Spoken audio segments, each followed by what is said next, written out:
good evening, good evening, ladies and gentlemen, friends, associates, all families all around the nations of the world are joining us. All will be watching this broadcast at some point in time. Really want to welcome you to ITWLA Europe Leadership Conversation. And this is a platform, I've been really looking at it and thinking deeply so much about that. This is a platform that is especially for every one of us uh, to actually understand our responsibility when it comes to the subject of leadership. Leadership, every man is born to be a leader. However, we will need to process that leadership that has been put in us. And I think that is why this is a very good place for us to discuss, for us to share ideas.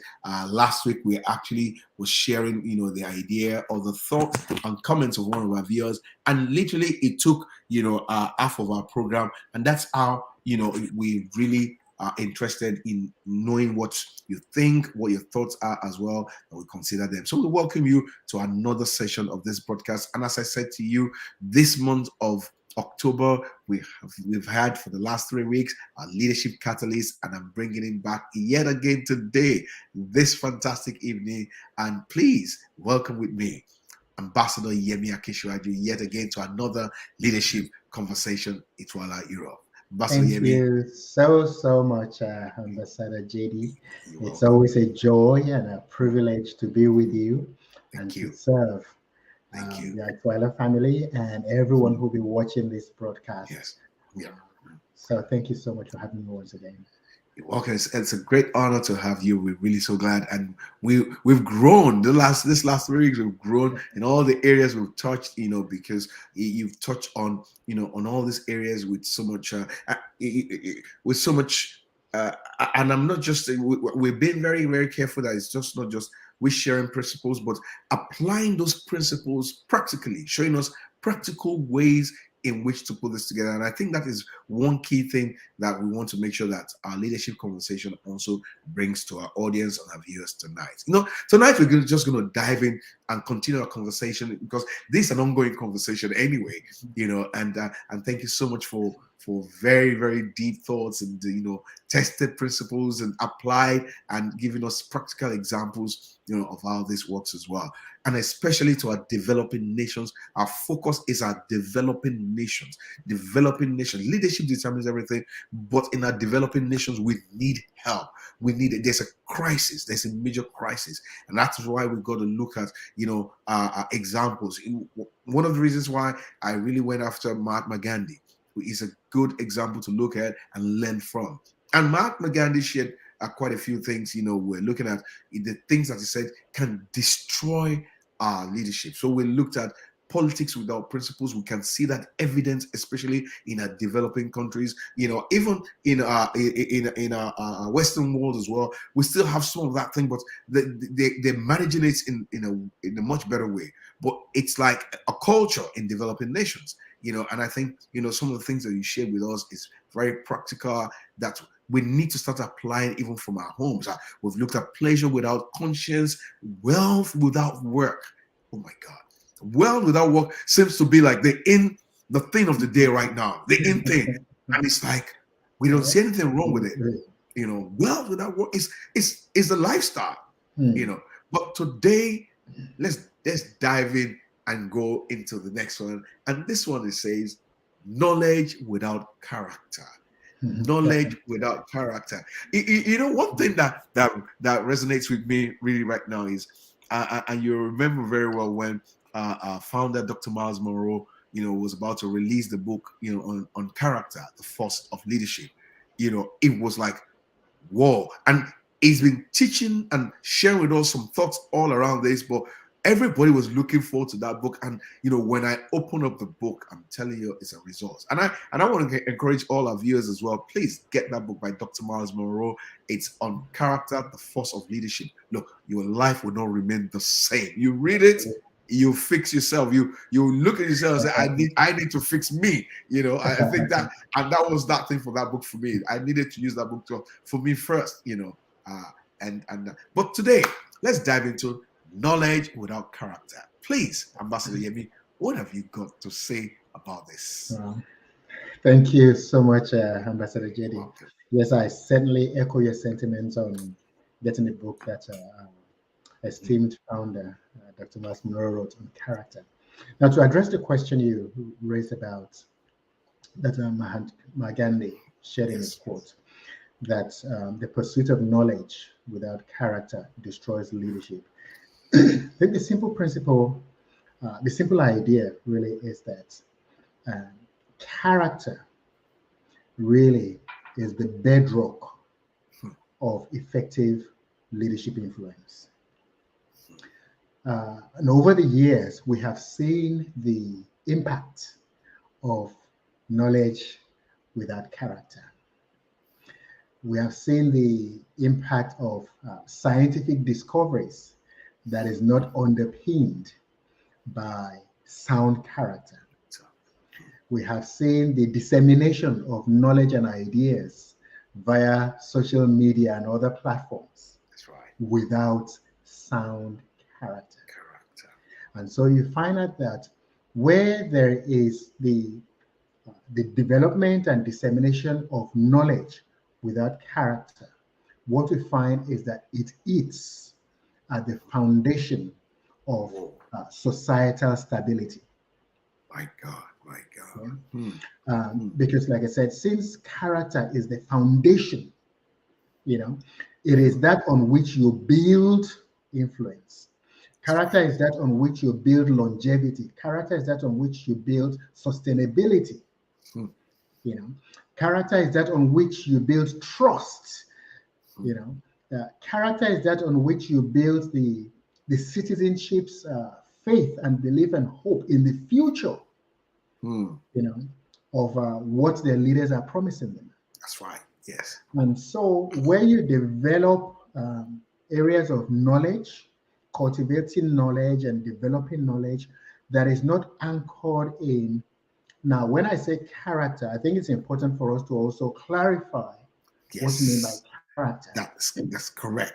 Thank you You so know, much for that. because we want character that is anchored in time tested, proven principles of morality and ethics that are sound. That's right. Okay, Yes. because there are many people who think that the concept of character is relative truth. You know, they Mm. say, there's no absolute morality. It's all, it's all relative. But when we're talking about character, we're talking about uh, concepts of moral behavior that are fixed, that are anchored in truth, That's that does right. not shift with the sands of time. Mm, mm, You mm, know, mm. it does not shift with the popularity of opinion. That's right. We're talking Sounds about like politicians character. there. Absolutely. We're talking about character that does not shift with the quest for political correctness. Yes, yes, You yes, know, yes. we're talking about character that has stood for eons because they're steeped in natural human psyche, natural um, the way of being as a human, you know, uh, Mm. as a human being, not just a Yes, human yes. being, as a human Good being. being. There are some Yes. things that are intrinsic to us where you know that something is evil, something is wrong, you know. Mm. There's no relativity about if I go to my fellow human being and I slap him, Oh dear. you know. There's no relative truth about whether slapping him is right or wrong. Slapping him is wrong. Right, Okay. right, right. Ambassador So Yemi, I think this is a class that should be a prerequisite for anyone to vie for any political position. absolutely, absolutely. So, Okay. and I Hmm, think for many people, the quest for hmm. success, the quest for knowledge, the quest for growth that is not anchored in true character, sound moral rectitude has Hmm. been the bane of our society That's right. over these Very last few correct. years. You know, mm, it's just like the some of the people who put together the atomic bomb. You mm. know, history records that after they launched the first atomic bomb on Hiroshima, Shiba. one of them turned around and said, Oppenheimer, he said, "Oh, I have become the destroyer of worlds," because they Mm. pursued the knowledge of developing Yes. the bomb without thinking through Yes. the Yes. potential consequences Consequences. Yes. of those developments. In the same way, we have, you know, the quest for genetics, the quest Yes. of growing genetically modified products. Yes. Genetic They're even engineering. talking about, you know, hacking the human cell. Oh yes. Oh You yes. know, the mRNA vaccines that are being Mhm. released without Mm. proper testing, and Mm. the growth of this line of work that is not anchored in true character and Mm. ascertaining first what is the potential impact Mm. on the lives and the potential benefit or adverse consequences That for means, people. can I interrupt you, please? That means if we have leaders and people making such decisions without character that is grounded in truth and morality, literally the citizens are in danger. That's Absolutely. what you're saying. Essentially, the Wow. citizens become cannon fodder Oh my for God. the whims and caprices of the leaders. You know, they become experimental guinea pigs, That's right. you know, in the hands of the leaders. Oh my And God. the leaders toy with their lives. The leaders use them as experiments Immense. for fulfilling their own grandiose desires because they're not anchored in genuine character, sound morality that thinks about the welfare and the benefit of the people that they are meant to serve. And that is why you have people being very skeptical, especially when we have a pandemic like this, and we have all these things coming, all these suggested solutions, supposed solutions, and also finding out that sometimes the information doesn't really tie up. So everybody's like, you see different versions of things, and people say, "No, I don't Indeed. want to do it because I don't know what this is going to do to me." You Oh, yeah. know, Oh, yeah. I, I mean, and one other I area think about there's a knowledge, yeah, yeah, you know, about one other area, I think that's important when you talk about knowledge without character, character. is when you look at what happens with the mainstream media nowadays. You know, uh, woe betide the individual who believes that everything that he listens to on mainstream media is the truth. You Wow. know, or if you Okay. go into the internet and you do use some search engines, some of the most popular search engines, you find out that they actually they curate information That's right. that Yes. furthers an agenda, that furthers a Yes. propaganda that is not anchored in truth. I must see. Let me And look. I pick up a newspaper on the newspaper stand, and it says uh some interesting heading that is literally a paradox or off course. So yeah, you pick it up and you say, well, what's that? Then you open the page and it's a totally different story. completely different story. Yes, And I'm thinking, yeah, oh, wow.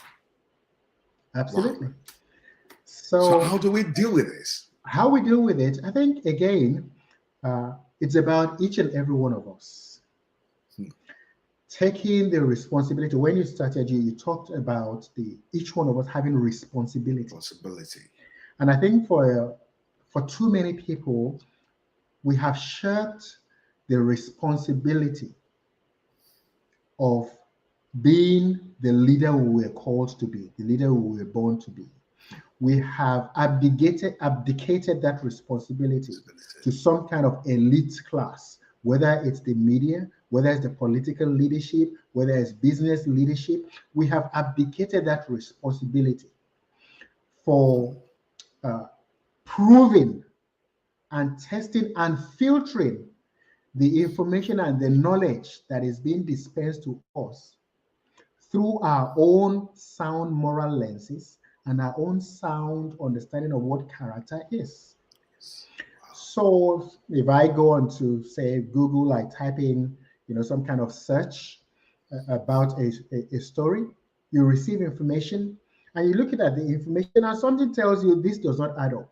But for whatever reason, people accept it hook, line, and sinker, and because intrinsically, most of us know we have a sense of truth or lies when we come across it. When somebody turns around and tells me that a 4-year-old can make a decision on becoming a girl when they were born a boy. Oh my God. Oh my Okay. God. Oh Now, my God. intrinsically, something tells me that does not make sense, Hmm. Hmm. and yet that is what the politically correct Act. Yes. Yes. institutions want us to believe. Hmm. And so we Hmm. must have the courage of our convictions to say, look, that if you're telling me that a 16-year-old cannot vote, a 16-year-old cannot own a gun, a Yet, 16-year-old cannot drive a car, okay, yet, but yet, legally, and yet you tell me that he can come without his parents' permission and sure. change Wow. the sex or gender for which he was born, then Hmm. something intrinsically tells you that that does not make sense. Sense. That That's is true. knowledge that is being dispensed without sound character. Character. And we have to be willing to call it out. That's true. Now, That's I know true. it's not politically correct, Correct. Yeah.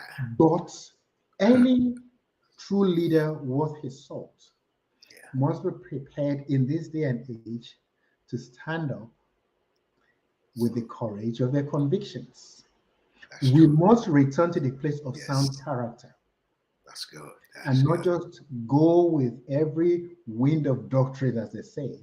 No matter how palatable it may sound or how popular it may sound, we Hmm. must come back to the place of understanding what sound character is. There's some Fantastic. things that are intrinsically right, there's Yes. some things that are intrinsically wrong. Wrong. Yes. Thank you so much, Ambassador Yemi. Wow, wow. I'm gonna jump right now. I want to jump to you actually right now because, and I want our audience, viewers also to understand that Ambassador Yemi has got quite a few materials out there on leadership as well, Drive. But there's this book that is just been completed not too long ago, and it talks about 7 mistakes leaders wittily make. 7 mistakes. And I know there's a whole lot, but picking 7, it's like picking 5 fine stones, and you just need to shoot one, and that's it. So, so we need you to shoot about 2 of those mistakes, and then we'll probably go get the book and read the rest. Thank So, you very much. share with us I mean, 2 mistakes leaders make because we need to know so that we absolutely. can begin to make some amends in our lives and for everyone that's going to watch this broadcast as well. Thank you Please. ever so much, Ambassador Yeah. Jide. I mean, this is a physical copy of the book, Fantastic. but people can actually get the the electronic version Electronic version. Yeah. from my website, Okay. yemiakinshiwaji.com/leadership success. Okay. They go in there and they can get a copy of it. But in Fantastic. that book, I address 7 simple yet profound mistakes Hmm. that many leaders unwittingly make in the natural course of attempting to fulfill their leadership function. They make these mistakes, and very quickly it erodes their leadership influence and leadership impact. One of those first mistakes that people make is what I call dream stealing. Dreams delay. Dream stealing. Dream stealing. Okay. Dream Stealing, stealing. indeed. Wow. Yes. And what I mean by dream stealing simply is this. Uh, Many leaders work with people, whether it's in a business, whether it's in a church, whether it's in a community enterprise, whether in national leadership. And when people work with us as leaders, it is important to understand that they work with us for their own reasons. They have their own dreams, they have their own aspirations, they have their That's own true. goals and objectives. And somewhere, whether consciously or subconsciously, they desire that in working with you, Mm, mm. okay, it will help further the achievement of the Yeah, dreams that are buried on dreams. the inside of them. That's right.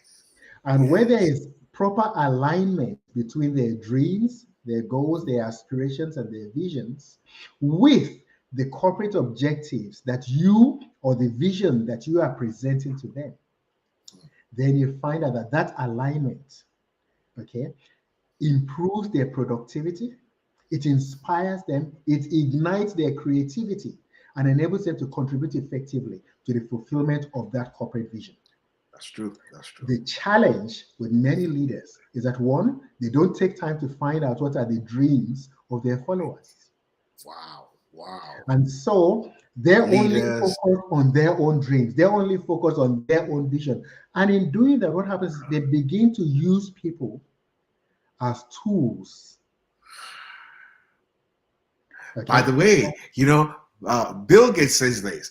He says, in this next century or in this era that we're in, leaders are those who empower leaders and empower Absolutely. others. They have the Leadership should power. actually empower others, not manipulate, not use Yep. others. Absolutely. Wow. Wow. That's So already going wrong there. great Yeah, okay. leaders don't use people, they use tools and they Yes. inspire and empower people. But Wow. They many use leaders tools and inspire people. Wow. inspire people. Mm, Now, the challenge, like I said, is that because leaders are not intentional mm. about actually engaging the dreams, the visions, and the aspirations of their followers, unwittingly, they become dream stealers. Because Wow. the more people pursue their dreams, they find out that they are going further and further and further away from the dreams on the inside of their own hearts. And there comes a time when there's such a disconnect between the fulfillment of your goals and Wow. vision and the pursuit of their own dreams and vision. At that point, that leader has become a dream stealer. Dream stealer. Wow. Wow.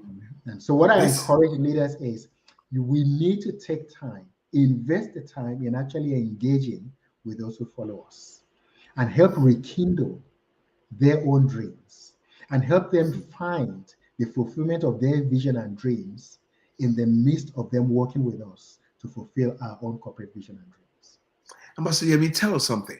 Now, apply this in our developing nations. Let's dig a hole somewhere there and say, Absolutely. yeah, So, take for instance, you're a community leader in your local community, as an yeah, example. Many community leaders, they say, okay, they want to start up a project, they want to uh, build a hospital project, as an example. that's right. Okay, but all they can see is they want to build this hospital because it will give them a name. Hmm. That they build a name, or Yemi Akishiwaju Maternity Hospital, Hospital. so that it becomes a project that carries my name as Yes. that community leader. But they do not think about, okay, how does this help somebody who wants to study to become a nurse? How does it help somebody who wants to study to become a doctor? How does this help them fulfill their own vision? How does it equip and empower them to become who they want to become in the field of medicine? How Right. does that uh, hospital project, how does it help somebody who wants to become a biotechnician, who has locked up on the inside of them the genius to become a biochemist? Okay. Hmm. So if you think about those kind of people in your local community, the young people in that community who want to become medical doctors, who want to become nurses, who want to become biochemists, who want to become microbiologists, the kind of facilities you begin to develop or put in place in that hospital will be completely different. That's right. It won't be just putting beds in Absolutely. there to impress people. The Absolutely. kind of equipment you will purchase for that hospital will be Yes. completely different, Wow. because you're thinking about the dreams of those within that community that it will serve, because you can see an alignment between who they are, what they want to be in that arena, and how it fits into the development of this hospital, as an example. Fantastic. And you can literally see this by the quality of services or projects that we deliver, that leaders, so-called leaders, say they deliver because not so much thought, not so much, things have been considered, how this impacts and how this builds generation yet unborn, how this can affect the dreams of others that literally will come under this particular. Oh my God, this is deep. This is deep stuff. This is really good. We were putting a project together in one of our nations in Africa, and part of our deal with our investors was the fact that we're not just going to solve this problem and develop this project, but also we're going to have a research center. And you have to buy into this, or else we will not work with you. So you have to build a research faculty that you train, you equip, you empower. In fact, the project, also the people who are going to be in this research center, they will also be working on those projects. So we're already thinking about generations yet unborn, thinking about opportunities of jobs and research for people that want to go into that area, so that it's not just we just buy technology sometimes, dump it on the people, and we don't know what to do with it, and that's it. And we think we're developing. We're not developing at all. No, we're not. Wow. No. I think this is one of those things, areas that really we need to begin to prescribe solution, to a developing world, because we can see this, evident all around us when we go to some of these places. However, our time is really running quick tonight. Our time is really far gone. I can't believe all these conversations go. They're deep stuff, and I think that is why look.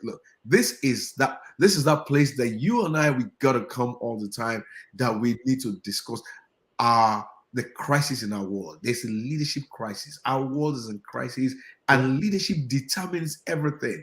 And you and every one of us, are responsible for this. Not just only the political leaders, not just those who sit in those offices with those titles, but each and every one of us has a role to play. That is why I want to invite you again back next week, the same time, the same channel, Leadership Conversation. Join us in ITWLA Europe, and you will surely be lifted, be transformed. Your mind will surely be washed, by this concept of leadership that we're sharing. And I'm really, before all the people that are watching today, I'm really going to ask Ambassador Yemi just for one more broadcast, one more session, to come and tie this, because it's got 7 in that book. We need about 1 or 2, and I will encourage you, get the book as well. Get the book. Somebody once said, you never grow on borrowed books. You don't grow, and that thing hit me like boom. Yeah. And that's why I don't borrow books. I buy books. You tell me about a book, I'm going to buy it. So you borrow people books. I'm always thinking people that borrow books sometimes, serious. If you want the information, you're going to save up and buy the book. So I'm going to encourage you, get the copy of that book. And, the website also details will show again on our screen. However, tonight, I want to say, everyone, do have a wonderful and pleasant night as well. We look forward to seeing you next week. God bless you. Everyone. Bye-bye. Thank you Hi, so much. My name is Miles Monroe Jr., and I'm the chairman of the board for the International Third World Leaders Association.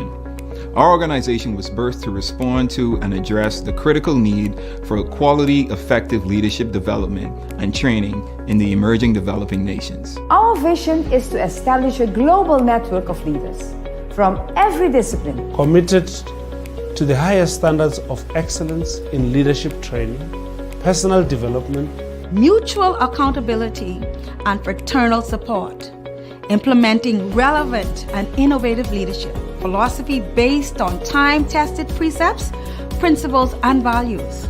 Our mission is to influence the destiny of developing third world nations through leadership training, personal development, supportive relationships, and global networking. Our purpose is to provide transformational solutions in response to the dynamic leadership needs of the emerging third world developing nations. Our goal is to cultivate leadership commitment to produce leaders dedicated to the empowerment of their people, the progressive well-being of their citizens, and the betterment of their nation. The strategic approach captured in the slogan coined by our founder, Dr. Miles Monroe, was transforming followers into leaders and leaders into agents of change.